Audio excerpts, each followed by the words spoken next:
ఇదే ఉల్లిగడ్డలు దాంట్లో ఎత్తుకొచ్చినారు.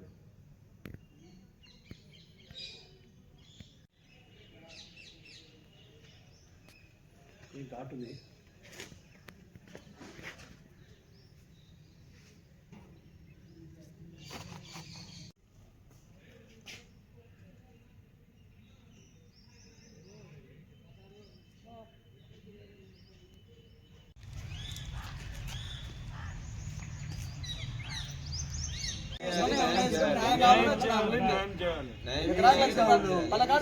మొత్తం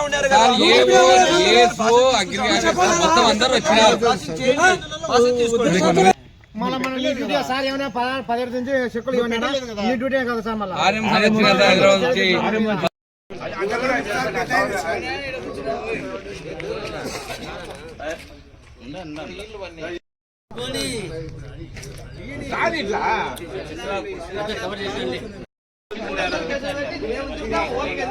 ఊరిని హక్కులు రైతుకు హక్కుని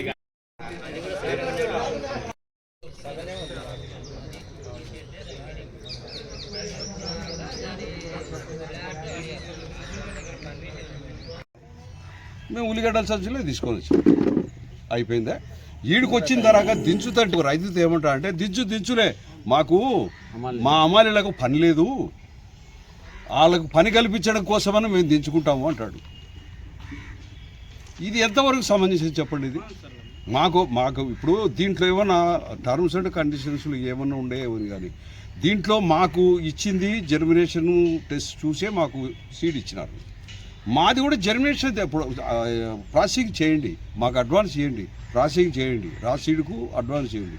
ప్రాసెసింగ్ చేసి వచ్చిన దాన్ని ఏదైనా రిజల్ట్ రాని సీడ్ ఇప్పుడు అది సీడ్ టెస్టింగ్ ల్యాబ్కు పంపిస్తావు, ఆ టెస్టులు ఏదైనా రాని మాకు రిజల్ట్ వచ్చినది రికార్డెడ్గా చూపించి ఇదో ఈ లాట్ ఫెయిల్ అయింది తీసుకొని పోండి అంటే మేము డబ్బులు కట్టి తీసుకుపోతాం. మేము చెడు సీడును మేము రిజెక్ట్ అయిన సీడును బాగలేని సీడును నువ్వు తీసుకొని మేము ఒత్తిడి చేయడంలే. మేము ఒత్తిడి చేస్తున్నది ఒకటి, నువ్వు ఫస్ట్ నువ్వు ప్రాసెసింగ్ చేయి, ప్రాసెసింగ్ చేసిన తర్వాత సీడ్ టెస్ట్ పంపించు. సీడ్ టెస్టింగ్లో పోతే అప్పుడు మేము యాక్సెప్ట్ చేస్తాం.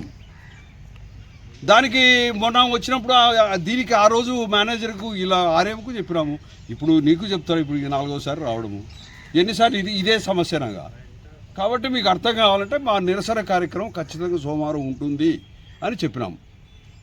సోమవారం ఉంటుందని సోమవారం లోపలికి పోతాను ఏం చెప్తాడు ఆయన, ఎత్తుకపోండి ఎన్నిక అంటాడు.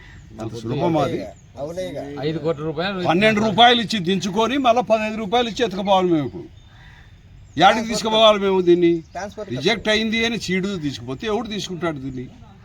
కాబట్టి ముందు టెస్ట్ చేయి, టెస్టులు చేస్తే అప్పుడు మా కర్మ అనుకొని వెనక్కి తీసుకుపోతాం. ఇది పరిస్థితి. ఇప్పుడు నువ్వు ఉల్లిగడ్డల సంచులు ఎత్తుకురమ్మనడం ఏంది? మేము మా కూలీలకు అమ్మాయిలకు పని లేదని చెప్పడం ఏంది? ఇదంతా ఏంటి? ఇదంతా అడుకుంటున్నావా రైతులతో నువ్వు? అవునయ్యా, అసలు నీకు తెలిసినా రైతులతో ఎట్లా మాట్లాడాలనేది? మళ్ళీ ఏజీబీఎస్సీ ఏదో చదివింటావు కదా నువ్వు. అది సార్, మీ మీడియా ముఖంగా మా రైతుల తరఫున మేము పడే బాధ ఇది. ఎన్ని ఎకరాలు ఉంటుంది సార్? 400 ఎకరాలు, దగ్గర 4 కోట్ల పైనే పంట, ఒకటే గ్రామమే. ఏ సార్ అది? గోస్పాడ్ మండలం, ఎం కృష్ణాపురం. ఒక 2-3 రైతులు ఆలూరులో ఉన్నారు. చాలా మ్యాన్యూట్ అది. స్టేజ్లో వర్షం వల్ల దాని పాడ్ కలర్ అని లక్ష్యం పోయింది. సరేనా, సీడ్ క్రైటీరియా ప్రకారం అలా సీడ్ ప్రొక్యూర్ చేయకూడదు.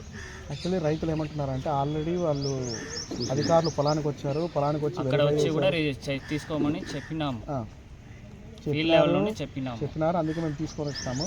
మేము ఇచ్చి కూడా 1.5 అయింది. అప్పుడు చెప్పని అబ్జెక్షన్ ఇప్పుడు ఎందుకు చెప్తున్నారు అంటున్నారు. ఫస్ట్ నుంచి మేము అబ్జెక్షన్ చెప్తూనే ఉన్నాం. మీ అధికారులే పొలం నుంచి తీసుకురమ్మని చెప్పారని వాళ్ళు అంటున్నారు. వాళ్ళు ఫోర్స్ఫుల్గా మీరిచ్చిన సీడే కదా ఇది, మీరిచ్చిన సీడే కదా, ఇచ్చేప్పుడు కూడా అదే సేమ్ అట్నే ఉన్నాయి. మేము అప్పుడు ఏం అని వాళ్ళ రైతుల చెప్తున్నారు అట్లా. అవును సార్, నీకు సీడ్ ఎత్తుకపోయాలకు నీకు లెక్క కట్టినాం మేము. మాకు అడ్వాన్స్ కూడా ఇలా ఇంతవరకు మేము ఎట్లా చేసుకోవాలి? రైతులకు కూలీలకు ఎట్లా ఇవ్వాలి డబ్బులు సార్? పాలసీ ప్రకారం మా డ్యూటీ చెప్తున్నామండి. సార్ మీరేం లెక్క కట్టించుకుంటే మావేమో తోలుకొని గోడంలో పెట్టుకుంటే మేమేం చేయాలి? రైతులు ఏం చేయాలి? వయస్సు కావాలన్నా ఒక్కోడు 10 ఎకరాలు 20 ఎకరాలు వేసుకొని మేమేమో